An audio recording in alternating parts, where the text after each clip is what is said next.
Assalamualaikum warahmatullahi wabarakatuh. Selamat sore pemirsa TVRI Sumatera Barat dimanapun Anda berada. Senang sekali saya Taufikur Rahman hadir dalam program Dialog Sumber Bicara. Pemirsa, penurunan angka stunting masih menjadi program prioritas nasional, termasuk kita di Sumatera Barat.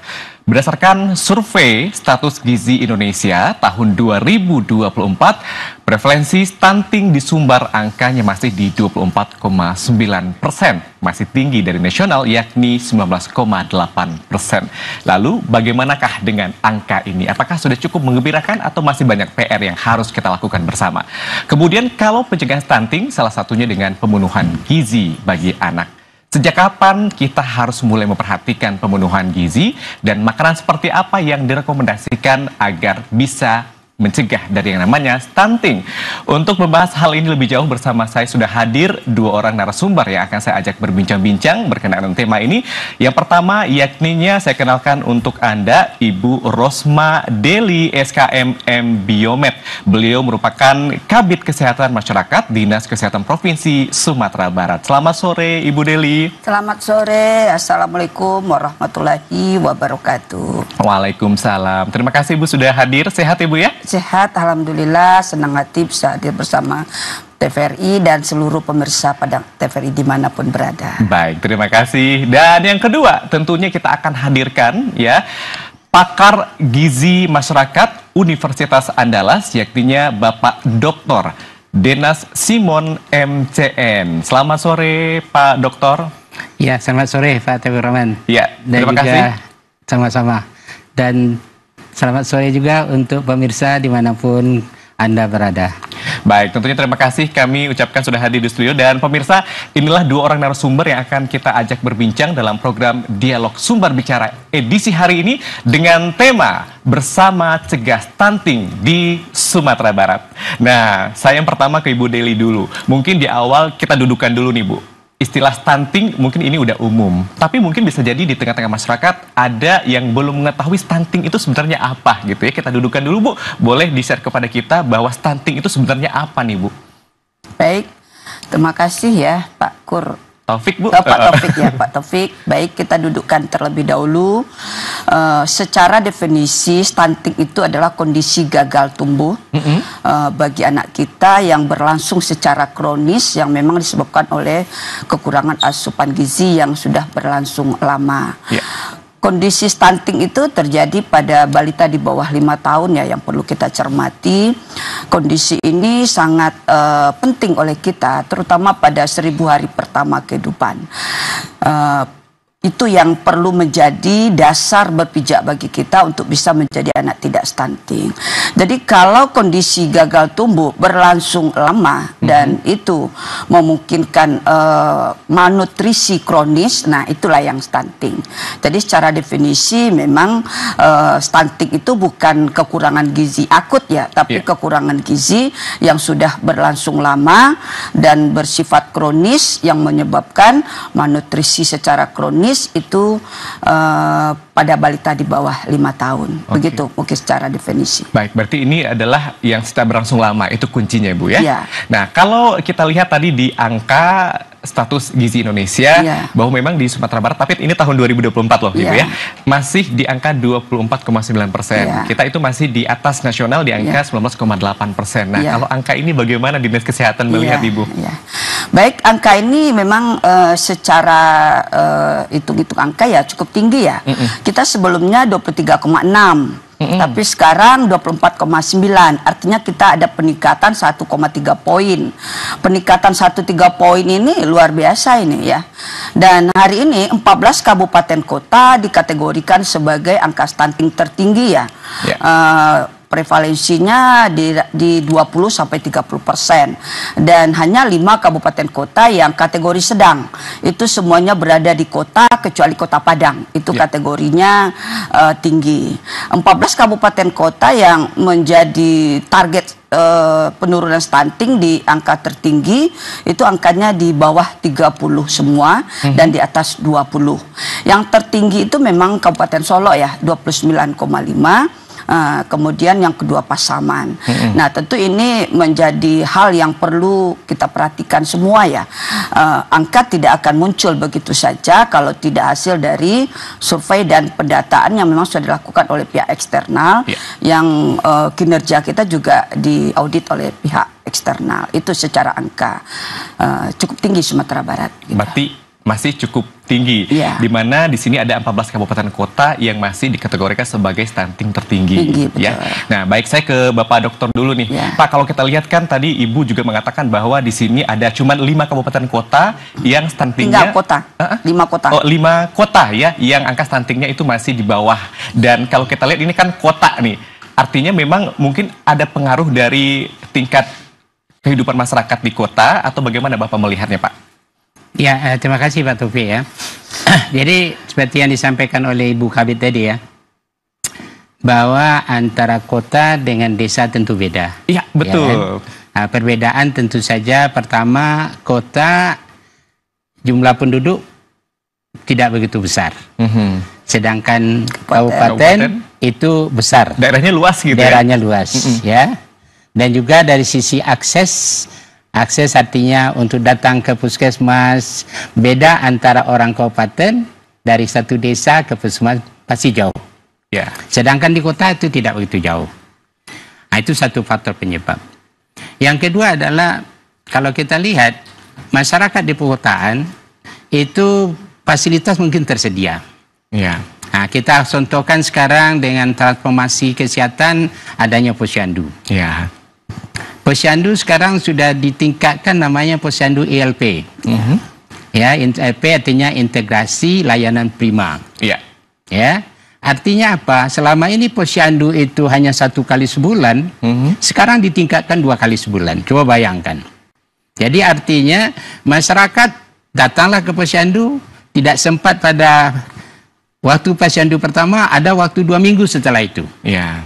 Agar mereka datang, karena posyandu kuncinya adalah anak datang, anak ditimbang, akan ketahuan tentang perkembangan anaknya. Nah, itu adalah faktor yang menyebabkan keseringan datang posyandu bisa menurunkan anak stunting. Karena bisa dimonitor. Sedangkan di desa, mungkin kesibukan, faktor jarak, tenaga barangkali juga gitu ya. Kesadaran juga masyarakat. Kesadaran masyarakat gitu ya, itu juga menjadi pembeda. Nah, itulah makanya tadi disebut oleh Ibu Kabid ya, bahwa kota terjadi penurunan. Sedangkan di kabupaten itu agak lamban penurunan. Bukan tidak ada. Ya, kita bangga sebenarnya waktu kita kemarin Bu Kabid ya, ada acara oleh kantor sekretariat wakil presiden, diundang semua, kemudian dipaparkan. Kemarin ya? Ya, baru kemarin kira 2 minggu lalu. Saya bangga juga saya di sana, karena kalau kita lihat dalam 6 tahun terakhir, kita bukan tidak ada kemajuan. Contoh misalnya kemajuan misalnya yang turun drastis itu satu kabupaten memang tahun lalu mereka juara. Ya, kabupaten 5 kota.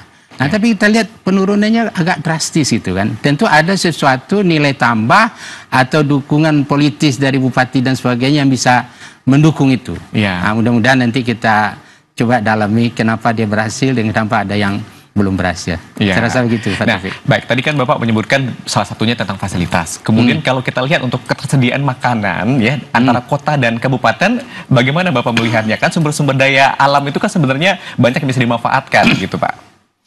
Iya, kalau dari sisi ketersediaan makanan atau pangan, sebenarnya antara kota dengan desa mungkin tidak jauh beda ya. Sama-sama tersedia. Tapi persoalan di sini adalah kita bicara nantinya tetap pola asuh. Nah, salah satu pola asuh dari 4 itu adalah pola asuh cara memberi makan. Baik. Nah, di sini yang persoalan bagi keluarga-keluarga kita, di samping mungkin faktor pendidikan yang masih agak rendah, kemudian kebiasaan anak ini jangan hanya makan dengan nasi saja, tidak ada ikan lauk pauknya, tidak ada sayurnya. Nah, itu menyangkut namanya adalah cara-cara memberi makan. Baik. Nah, kelemahan kita biasanya orang tua di situ. Apalagi pada kondisi sekarang ini kami perhatikan bahwa pengeluaran keluarga terbanyak itu adalah rokok.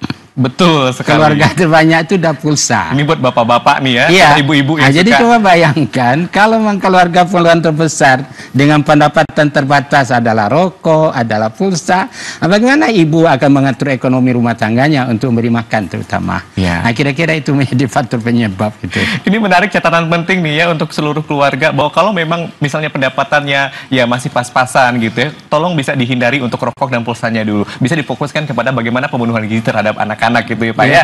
Nah, baik. Dan Bu Deli, tadi Bapak mengatakan bahwa memang kalau kita bicara kabupaten kota memang agak berbeda, baik itu dari fasilitas kesehatannya. Kemudian bagaimana dinas kesehatan melihat ini, Bu? Baik, Pak Taufik, kita sampaikan juga ya satu fenomena menarik lagi dari hasil stunting, dari hasil survei SSGI tahun 2024 menunjukkan bahwa prevalensi persentase stunting pada kelompok umur itu memang yang tertinggi itu 1,7 kali pada usia 12 sampai 23 bulan. Nah, kemudian 2 kali pada usia 24 sampai 35 bulan. Artinya apa? Memang ini data ini mendukung bahwa pola asuh sangat menentukan sekali terjadinya angka stunting ya. Nah, kalau kita lihat pola asuh yang kita harapkan adalah kemampuan orang tua untuk memfasilitasi ketersediaan daripada pangan, kemudian sampai kepada pemanfaatannya, artinya dalam menjangkau akses ya. Jadi perlu Pak Taufik ketahui bahwa untuk ketahanan pangan keluarga itu sebetulnya tidak hanya soal ketersediaan, tetapi juga akses, kemudian pemanfaatan. Nah, kalau kita lihat stunting itu sudah ke arah pemanfaatan ya.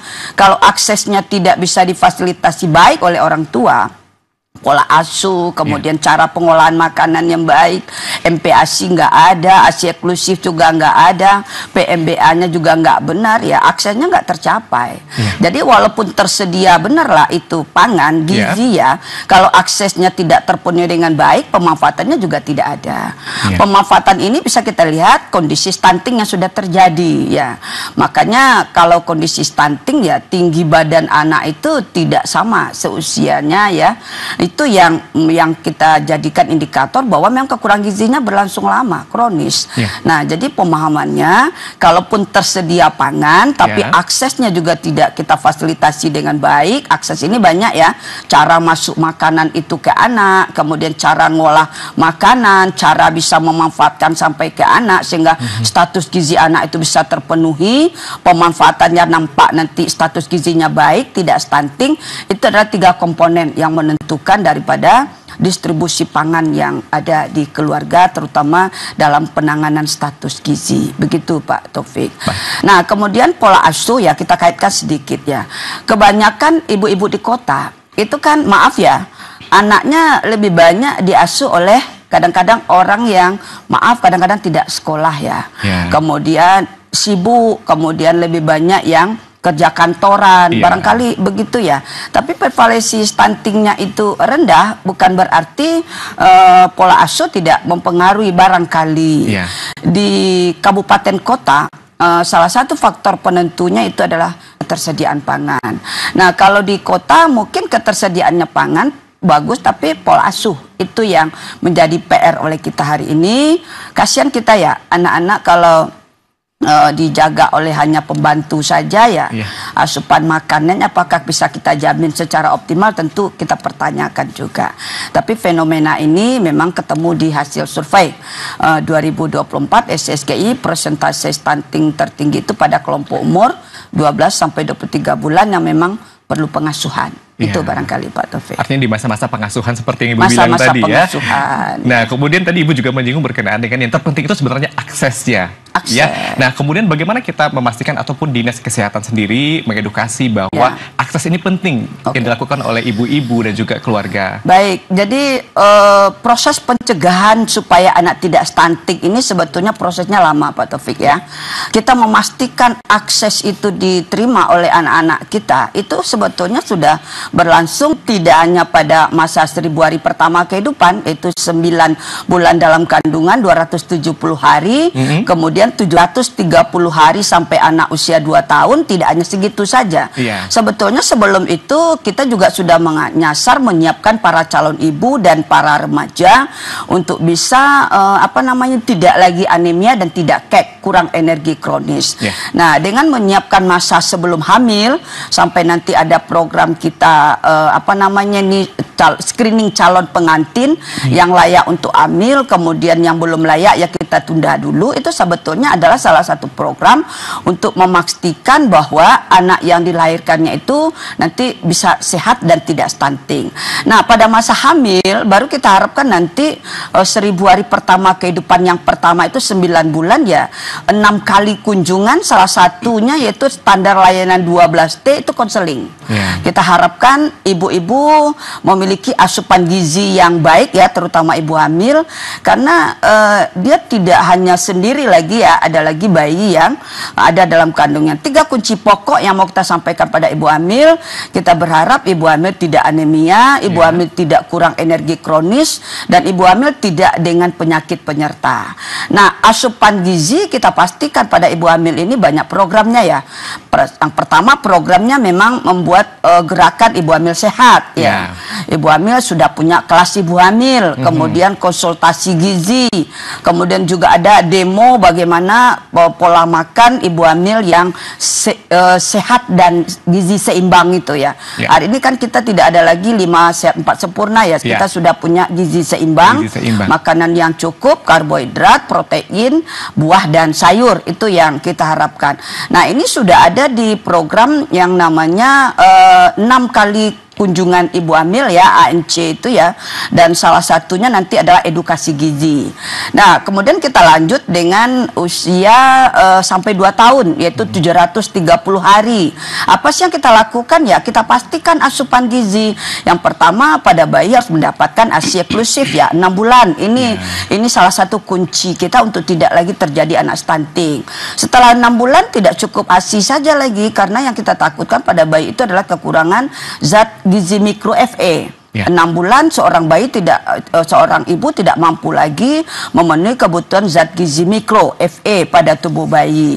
Nah, makanya perlu MPASI, makanan pendamping ASI.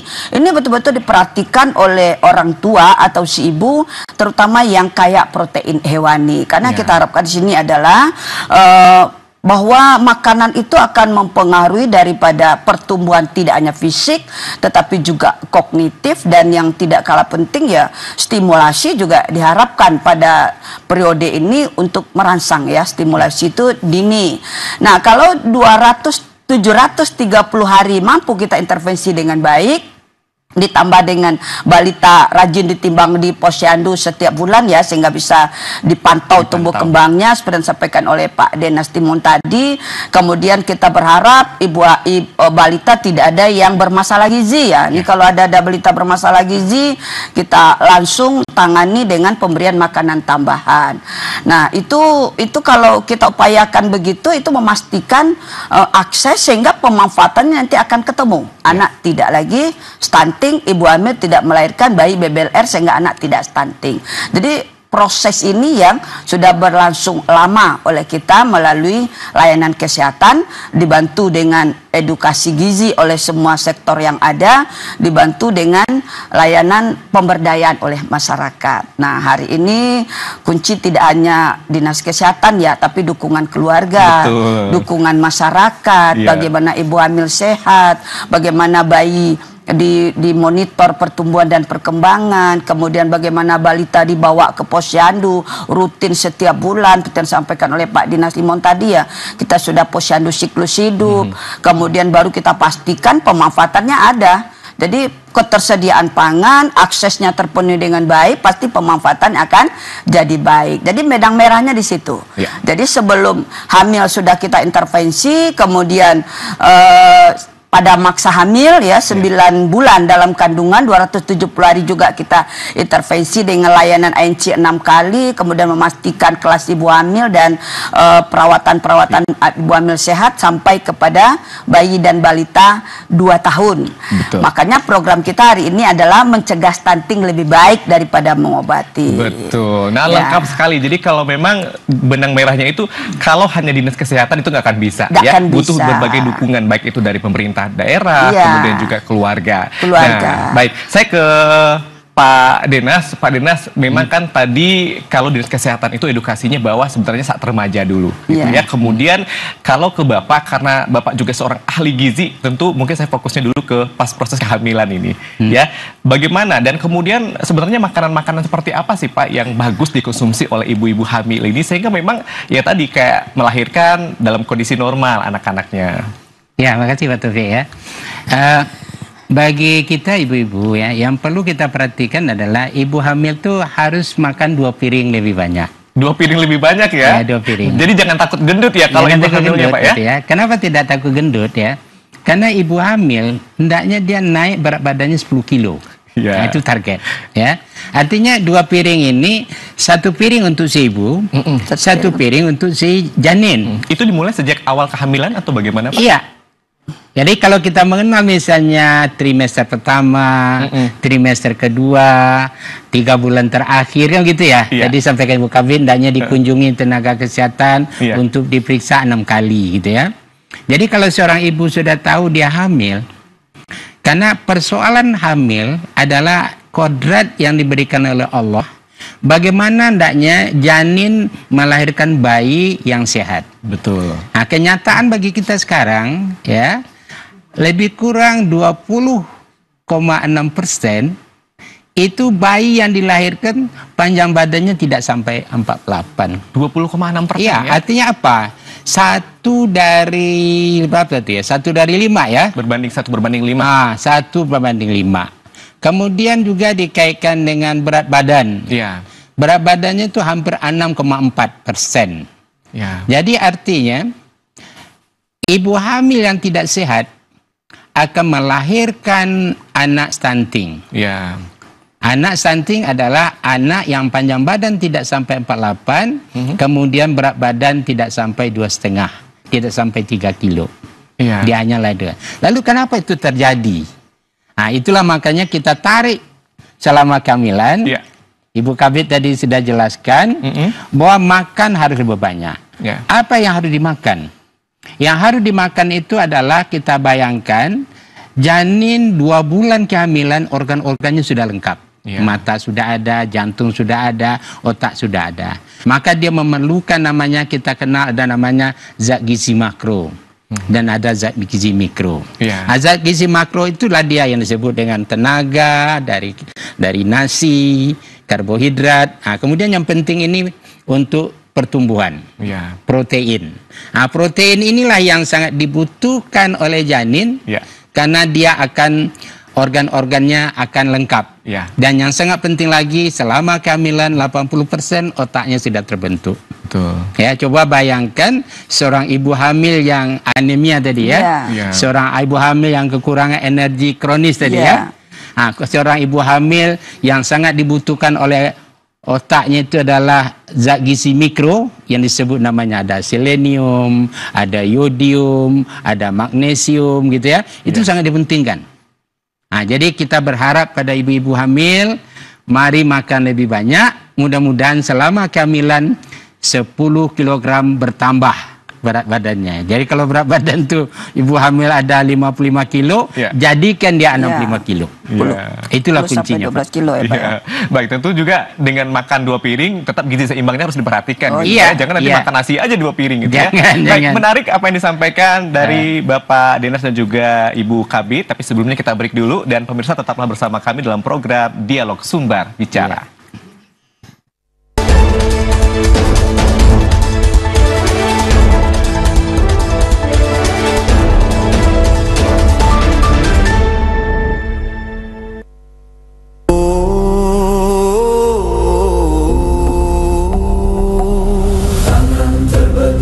Membangun harapan, menyambung nusa dengan jembatan angan. Benih kau tanam di tanah gersang, kini bersemi panen pun datang. Lihatlah fajar kini telah merekah,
kita siap bekerja keras menuju Indonesia Emas, menjadi bangsa yang kuat, merdeka, berdaulat, adil dan makmur. Kita tidak mau mengganggu siapapun, kita tidak mau mengganggu bangsa lain, tapi kita juga tidak akan mengizinkan bangsa manapun untuk mengganggu kita.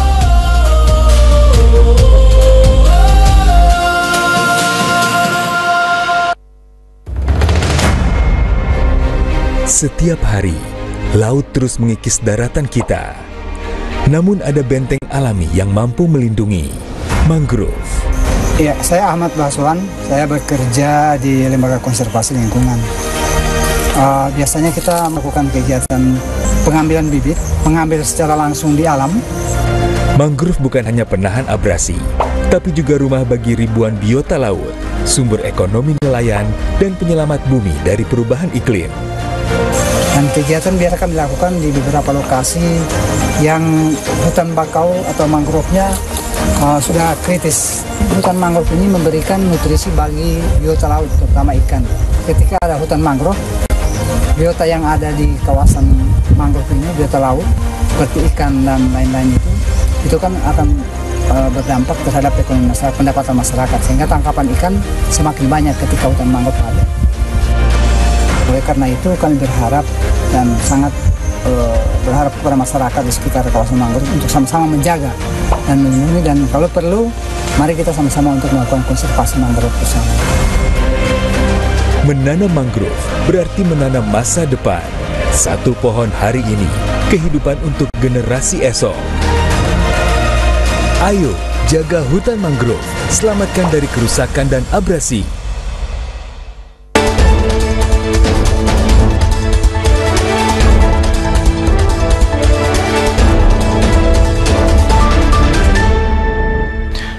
Baik pemirsa, masih dalam program Dialog Sumbar bicara dengan tema bersama cegah stunting di Sumatera Barat. Tentunya masih bersama dua orang narasumber yang luar biasa, ada Bapak Dr. Dena Simon dan juga Ibu Rosma Deli. Baik, saya ke Ibu Rosma Deli dulu selaku Kabid Kesehatan Masyarakat Dinas Kesehatan Provinsi Sumatera Barat. Ibu, kalau kita lihat memang kan stunting gitu ya. Kemudian tentu di sini ada peran dari Dinas Kesehatan. Sebenarnya sejauh mana sih Dinas Kesehatan itu bisa membantu ataupun ya untuk angka stunting ini gitu? Ya, baik.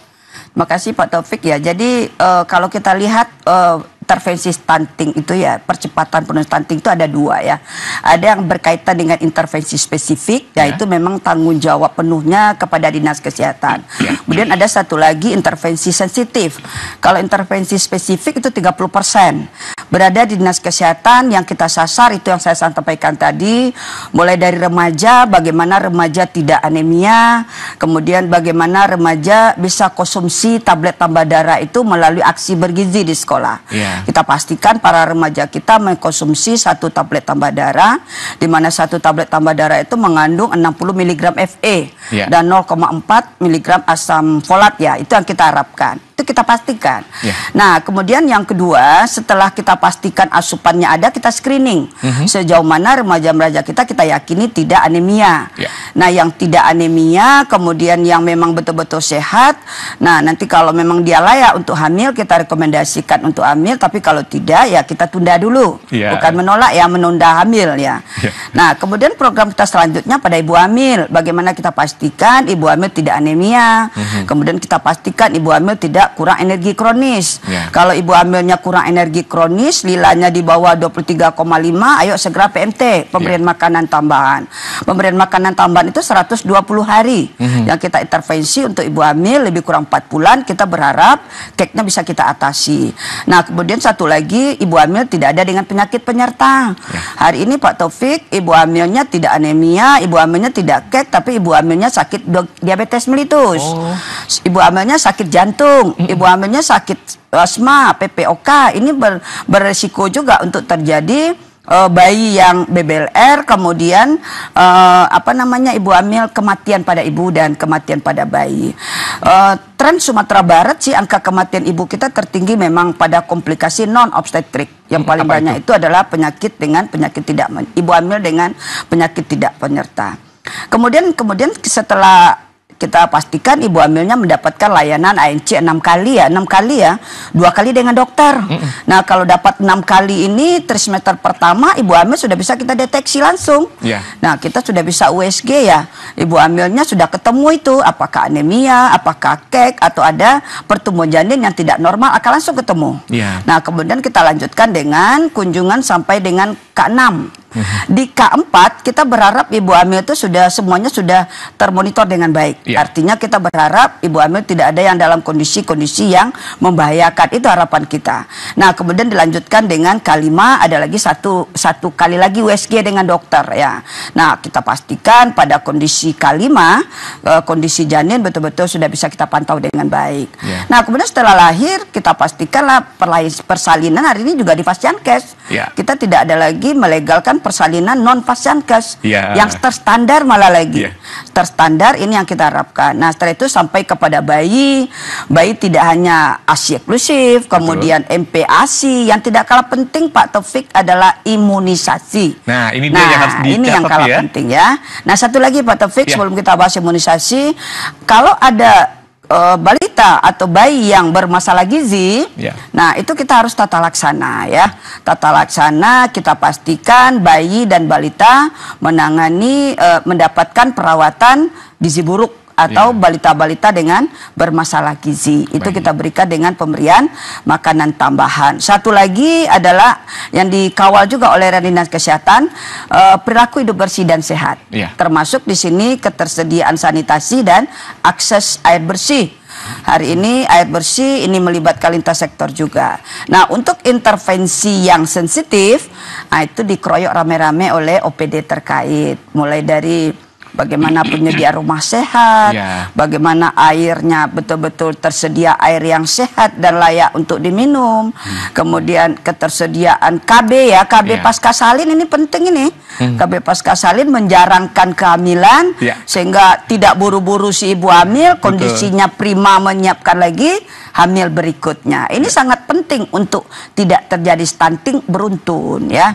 Nah, ibu siap dulu, ibu mampu lagi memberikan kehamilan yang terbaik karena penambahan berat badan seperti katakan Pak Dena Simon tadi. Pada trimester pertama terus kita kejar 1 sampai 2,5 kilo. Wah, luar biasa. Trimester kedua 1 sampai 0,5 kilo, 1,5 kilo. Baru trimester ketiga boleh 1 kilo. Ini pekerjaan yang tidak mudah oleh seorang ibu yang kalau dia kemarin baru melahirkan, sekarang sudah hamil lagi, kondisinya belum prima, penambahan berat badan bayi tidak akan bertambah. Benang merahnya apa Pak Taufik? Kalau ibu hamil anemia, ibu hamil kek, mustahil bisa kita menjadikan bayi tidak sehat, BBLR. Ini persoalan kita hari ini. Intervensi program kita adalah menjadikan ibu hamil tidak anemia, menjadikan ibu hamil tidak kek, menjadikan ibu hamil tidak dengan penyakit penyerta. Itu harapan kita. Baik, dan tentunya yang 30% ini sudah sangat optimal dilakukan oleh Dinas Kesehatan. Insya Allah kita upayakan seoptimal mungkin. Nah, Pak, kalau memang sejak hamil kita sudah memberikan asupan gizi yang baik gitu ya, kemudian ternyata pas melahirkan memang kondisinya tidak sesuai dengan yang diharapkan. Seperti yang Bapak bilang tadi bahwa mungkin berat badannya kurang atau panjang atau tingginya juga kurang, tinggi badan bayinya kurang. Kemudian apakah ini bisa serta-merta kita ubah misalnya dengan pemberian makanan yang tepat begitu, Pak? Tadi kita katakan kalau seorang bayi yang lahir dalam kondisi yang panjang badan tadi ya, tidak sampai 50 kilo, berat badan sampai 3 kilo gitu ya. Nah, lalu bagaimana kita mengkecapnya, meningkatkannya kita gitu kejar ya. Itu. Nah, jadi artinya kalau kita ingin memperbaiki tumbuh kembang anak, ya kan? Nah, salah satunya adalah memperbaiki terkait namanya cara-cara memberi makan yang baik. Pola asuh tadi. Nah, itulah dia. Jadi pola asuh itu ada 4. Yang pertama adalah betul yakinkan anak pada usia 0 sampai 6 bulan kita sebut dengan ASI eksklusif. Jadi hanya ASI saja diberikan pada anak, tidak boleh yang lain. Jadi kita harus yakinkan si ibu kenapa tidak boleh yang lain? Maka jawabannya 2. Apa aja itu, Pak? Yang pertama adalah sampaikan kepada ibu oleh seorang kader di desa bahwa perut bayi itu hanya sebesar bola pingpong. Ya, jangan dikasih pisang dulu Pak di awal ya. Ya, Kesiapannya dia ya, Pak, hanya ya. sebesar bola pingpong, tidak sebesar bola kasti gitu ya, atau bola tenis gitu ya. Nah, jadi dengan kecil, perut bayi itu kecil, cukup dengan ASI saja. Itu satu. Yang kedua adalah semakin sering si ibu menyusukan bayi, maka produksi ASI akan semakin banyak. Jadi dua pesan itu, kalau betul-betul disampaikan oleh seorang kader kepada ibu, tidak boleh berikan yang lain. Cukup ASI dengan alasan yang dua tadi. Barulah setelah 6 bulan, 1 tahun, boleh kita memperkenalkan, namanya adalah pemberian makanan tambahan. Sesuai dengan kondisi anak yang masih dalam bayi, tentu dalam bentuk bubur. Dalam bentuk juga ada protein dan sebagainya.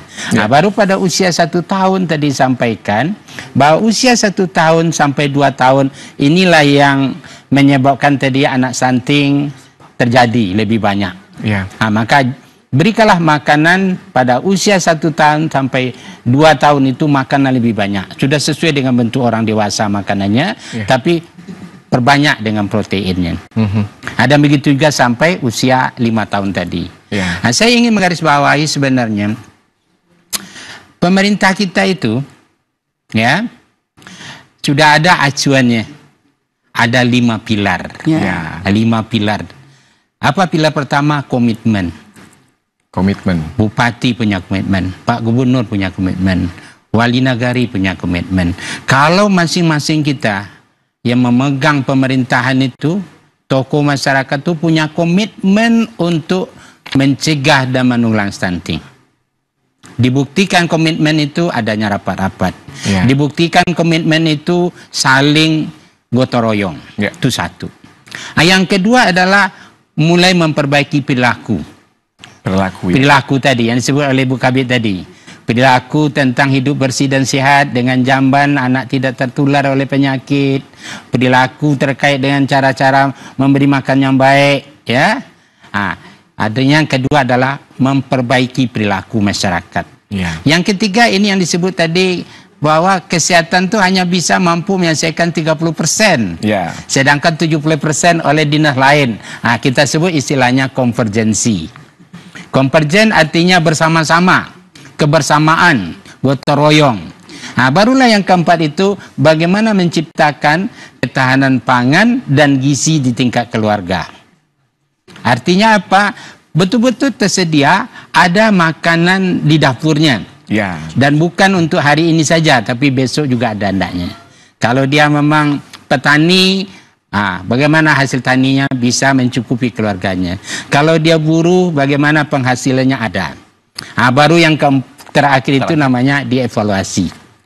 Jadi kalau kelima pilar ini oleh kita aparat, oleh kita petugas, betul-betul kita laksanakan, apakah rapat-rapat di nagari, rapat-rapat di kecamatan dengan melibat dinas terkait, maka pemerintah juga sudah menyiapkan tadi kita sebut dengan posyandu tadi kan. Ada kader 5 orang.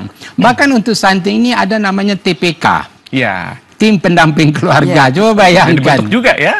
Jadi anak stunting di samping kader posyandu tadi ada 5, maka ada lagi 3 orang yang disebut dengan tim pendamping keluarga. Apa pekerjaannya? Pekerjaannya tim pendamping keluarga ini ada kader ya di situ ya. Dan kader memang karena ini adalah sedikit diberikan uang lelah oleh BKKBN, maka penyuluh KB. Kader KB. Yang kedua adalah bidan desa. Karena dia yang lebih banyak tahu ya. Yang terakhir adalah PKK. Kader PKK. TPK itu 3 orang itu. Di samping tadi ada 5 orang, setiap posyandu ada kader. Apa pekerjaannya? Pekerjaannya penyediaan data. Itu pertama dulu. Memastikan bahwa keluarga ini sekarang itu dengan spesifis itu 29 loh. 29 itemnya menyatakan di keluarga itu seperti apa di keluarga itu. Ada air bersih kah, listrik masuk kah, keluarga miskin kah, atau macam-macam. 29 tak tanggung-tanggung. Kader ndaknya tahu dari 29 itu mana yang kurang. Kemudian dia mengetahui faktor penyebab. Kenapa anak ini stunting? Rupanya air bersih belum masuk. Rupanya BAB di sembarang tempat. Ya kan? Karena air bersih juga mempengaruhi terhadap kesehatan iya. kualitas kehidupan ya. Karena tadi kan infeksi. Iya. Nah, baru yang ketiga namanya pendampingi. Dampingi dia. Kalau udah tahu faktor penyebabnya, dampingi dia. Nah, itu tugas ketiga dari tim pendamping klinika. Nah, lalu awasi secara terus-menerus. Nah, maka muncullah yang terakhir itu namanya audit stunting. Iya. Ya kan? Nah, jadi kalau kelima itu dilakukan oleh TPK yang sudah ada di setiap desa, yakin dan percaya saya dengan kebersamaan selesai loh masalah gizi itu sebenarnya ya. Tidak repot masalah. Tapi yang sangat penting adalah ada tidak keluarga itu punya komitmen. Lagi-lagi kepada keluarganya sendiri ya Pak. Intinya keluarga Pak. Kalau kita perhatikan di negara-negara maju itu ya. Negara maju itu kalau tidak selesai masalah sosial di lingkungan keluarganya, pemerintah baru masuk. Iya. Kalau kita kan agak beda ya. Banyak masalah di keluarga, kemudian tenaga kader itulah baru pengalamannya dia miliki sampai menyelesaikan semua hal itu tidak mungkin. Nah, maka disinilah sangat penting keluarga itu memiliki namanya ketahanan keluarga. Mungkin juga kalau laki-laki peran suami juga ya dalam itu keluarga dia. ya. Dukungan suami, dukungan nenek, dukungan macam-macam ya. Betul. Nah, kita dalam pengasuhan biasanya kan banyak melakukan itu. Tapi yang sangat penting adalah ada tidak keluarga itu punya komitmen bahwa anak ini adalah titipan Allah ya, yang akan diminta pertanggungjawabannya di nanti ya. Nah, jadi artinya kemajuan suatu bangsa adalah sangat diukur bagaimana generasinya itu disiapkan oleh yang memerintah saat ini. Nah, kira-kira seperti itu. Baik, menarik ya Pak ya. Dan kalau memang tadi ada beberapa poin gitu ya, saya kembali ke Ibu Kadis dulu nih. Dan juga beberapa program tentunya sudah dilakukan ya, seperti yang tadi itu lengkap banget penjelasannya. Kemudian mungkin ada juga program yang sudah dibikin seperti ada Nagari Generasi Emas di 60 Nagari. Kemudian ini seperti apa Ibu menjelaskan? Baik Pak Taufik ya, seperti yang kita sampaikan tadi ya, bahwa penyebab stunting itu kan cukup kompleks ya. Mulai dari malnutrisi selama ibu hamil, kemudian ASI eksklusif yang tidak tercapai atau MPASI yang buruk ya. Nah, kemudian faktor sanitasi, infeksi berulang itu karena memang sanitasi tidak terpenuhi, air bersih yang tidak terpenuhi, kemudian imunisasi yang juga tidak tercapai. Nah, kemudian tidak kalah penting adalah faktor sosial ekonomi ya. Nah, untuk menyikapi ini Pak Taufik, kita tidak bisa bekerja sendiri ya. Betul. Hari ini persoalan terbesar oleh kita adalah menyiapkan seorang generasi yang kita kenal dengan emas namanya. Betul, Pak Taufik generasi ya. emas ya Bu ya. Ya, jadi kenapa kita katakan emas? Karena generasi ini nanti yang akan kita bawa untuk meraih Indonesia Emas 2045. Pak Taufik dan pemirsa semua bisa bayangkan ya. Kalau sekiranya generasi yang kita hadirkan hari ini tidak emas ya, umpamanya generasinya sudah korban kekerasan, generasinya sudah korban stunting, artinya generasinya mungkin sudah berada pada generasi perunggu atau generasi perak malah ya. Nah, apakah mungkin generasi-generasi seperti itu untuk bisa kita harapkan meraih Indonesia Emas? Jangankan untuk meraih Indonesia Emas ya Pak Taufik, untuk ngurus dirinya saja generasi-generasi yang sudah tidak emas itu akan susah. Paling-paling 2045 mereka akan menjadi pengangguran atau kriminalitas. Makanya begitu besar harapan kita, peran kita semua untuk menjadikan hari ini generasi yang ada sekarang ini emas semua. Jadi di manakah generasi emas itu ada ya di sekitar kita. Nah, makanya Nagari juga punya tanggung jawab bersama dengan kita, jajaran lintas pemerintah, kemudian pemuka masyarakat, kemudian semua pemerhati lah ya, menjadikan ini generasi betul-betul emas. Emas itu mahal ya Pak Taufik ya. Mahal, sekarang mahal. Nah, makanya untuk mendapatkan emas itu juga perlu kerja yang keras, kerja ekstra. Nah, kenapa kita libatkan Nagari? Karena kita yakin emas itu banyak berada di nagari-nagari, banyak berada di desa-desa. Salah satu yang kita harapkan pemerintah Nagari, satu komitmen dengan kitanya bisa meraih Indonesia Emas 2045 dengan menyiapkan yang namanya generasi emas. Makanya program kita hari ini menyasar kepada nagari-nagari dengan satu program namanya Nagari Generasi Emas. Kita berharap emas itu betul-betul dapat.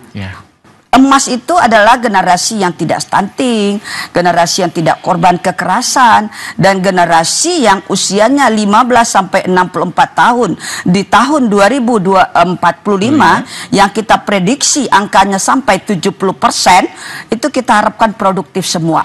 Sehingga mampu meraih yang namanya Indonesia emas, Indonesia yang maju, Indonesia yang makmur. Ini harapan kita. Nah, program ini tidak hanya dengan Nagari loh Pak Taufik, dengan perguruan tinggi kita juga sasar ya. Hari ini sudah ada kerjasama kita dengan UNP, kemudian UIN ya, Imam Bonjol, kemudian ada juga dengan Universitas Baitur Rahma. Kita bisa sampaikan ya, ada 5 universitas yang sudah bekerja sama dengan kita di Sumatera Barat terkait dengan penurunan stunting ini ya. Saya punya potretnya ini sebagai apresiasi juga untuk 5 perguruan tinggi ini yang sudah ada hilang pula dia Pak Taufik ya. Yang pertama UNP ya. Betul. UNP kita tahu itu sudah berlangsung lama oleh kita. Kemudian ada lagi ini dia ketemu ya. Yang pertama itu adalah UNAN juga termasuk. Kemudian UIN Iman Bonjol Padang, Universitas Baitur Rahma, Universitas Eka Sakti ya. Terima kasih. Ini 5 perguruan tinggi yang sudah berkontribusi bekerja sama dengan pemerintah daerah Provinsi Sumatera Barat dalam upaya penciptaan generasi emas dan percepatan penurunan stunting di Provinsi Sumatera Barat. Apa yang diharapkan dari memang universitas ini, Bu? Beliau punya program ya, pengabdian masyarakat, kemudian juga edukasi yang lebih mantap ya. Mahasiswa-mahasiswa punya inovasi terbanyak di dalam mengedukasi masyarakat karena mengatasi 5 problem pokok daripada stunting, mulai daripada persoalan malnutrisi sampai kepada infeksi berulang, penyakit bawaan, MPASI yang buruk ya, praktek MPASI, pemberian makanan tambahan pada ibu yang buruk, termasuk ASI eksklusif, termasuk faktor sosial dan ekonomi. Para mahasiswa punya peran edukasi, para mahasiswa punya peran untuk pengabdian masyarakat, mengatasi persoalan air bersih. Mungkin teman-teman mahasiswa punya cara ya, bagaimana mendapatkan akses air bersih yang layak untuk diminum. Makanya perguruan-perguruan tinggi ini kita ajak untuk gitu bekerja sama. Kemudian mereka juga punya peran, artinya nanti lebih mampu menjadikan komunikasi perubahan perilaku sebagai target daripada pengabdian masyarakat mereka. Karena hari ini yang Pak Dena Simon tadi, penyebab stunting terbanyak adalah perilaku. Betul. Perilaku ya.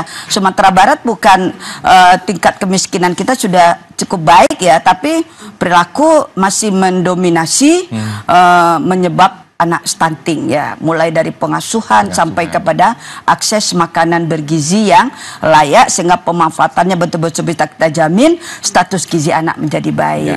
Kalau pemanfaatan tidak bisa kita jamin, makanya anak stunting, generasi emas tidak dapat, Indonesia emas 2045 juga nggak dapat. Suram Ibu ya, suram. Nah, menarik. Dan tentu ini lagi-lagi bahwa butuh dukungan kita semua, tidak hanya di dinas kesehatan, butuh peran kecil dari keluarga, bahkan Nagari tadi juga disebutkan oleh Ibu Kadis kita.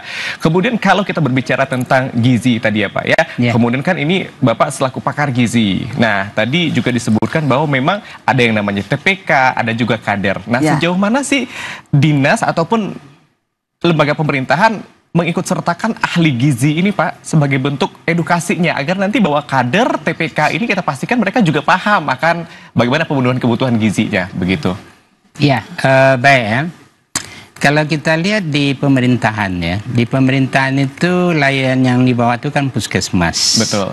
Nah, sekarang kalau saya perhatikan tamatan gizi ya, baik itu dari Poltekkes, dari universitas jurusan gizi, itu rata-rata satu puskesmas itu mungkin sudah lebih satu ahli gizi Bu. Ya. Sudah banyak berarti ya? Nah, sudah ada 2 atau 3 orang di satu puskesmas tenaga gizi. Jadi mereka sebagai tugas pokok mereka adalah salah satunya juga lah melakukan edukasi. Nah, bagaimana pelaksanaan? Saya tertarik ini dengan posyandu LP ini, bahwa semua tenaga puskesmas diberikan tanggung jawab, satu posyandu ini Anda ya bertanggung jawab ya. Anda yang akan membina, mendampingi 5 orang kader. Gerakkanlah posyandu di situ. Posyandu itu kalau kita tahu kegiatannya sudah rupa-rupa. Ya, betul. Ya. Nah, rupa-rupa. Apa rupa-rupanya? Ada antropometri, penimbangan, ada imunisasi, betul. Ada pelaksanaan KB, ya. Kemudian juga ada ibu hamil tadi. Bahkan posyandu itu udah daur kehidupan. Untuk posyandu balita, posyandu remaja, posyandu untuk orang agar diperiksa tensi dan macam-macam, ada posyandu lansia. Jadi dari sisi pemerintah sebenarnya ini tenaga ini sudah disiapkan, sudah bergerak. Nah, persoalan kita sekarang tuh yang jadi pertanyaan, bisa tidak ahli kelola? Ahli kelola dengan konsep pemberdayaan masyarakat. Ya. Berarti masyarakat lah, kalau kata-kata pemberdayaan, Anda punya kekuatan ini, lalu kita dorong Anda untuk bisa menggerakkan agar konsep perilaku hidup bersih dan sehat berada di nagari emas tadi istilahnya ya. Nagari emas. Nah, jadi kalau nagari emas yang akan kita capai dalam 20 tahun ke depan, kita berhadapan sekarang namanya Golden Age. Ya, betul. Nah, siapa yang Golden Age itu adalah 1000 HPK. Golden Age artinya nama saja golden, emas, usia emas. Tapi kita buat dia miss opportunity. Kesempatan yang baik tapi hilang. Masa emas adalah 1000 HPK, 9 bulan kehamilan, 2 tahun bayi dengan anak. Kalau itu kita sia-siakan, bagaimana kita akan berharap generasi emas 20 tahun ke depan? Tidak mungkin kita akan sebanding dengan Thailand, sebanding dengan Malaysia, apalagi dengan Singapura. Nah, untuk itu apa yang harus kita lakukan? Yang harus kita lakukan adalah mulailah kita melakukan namanya alih pengelolaan posyandu ini dengan pemberdayaan masyarakat. Artinya masyarakat dilibatkan di situ. Masyarakat harus terlibat.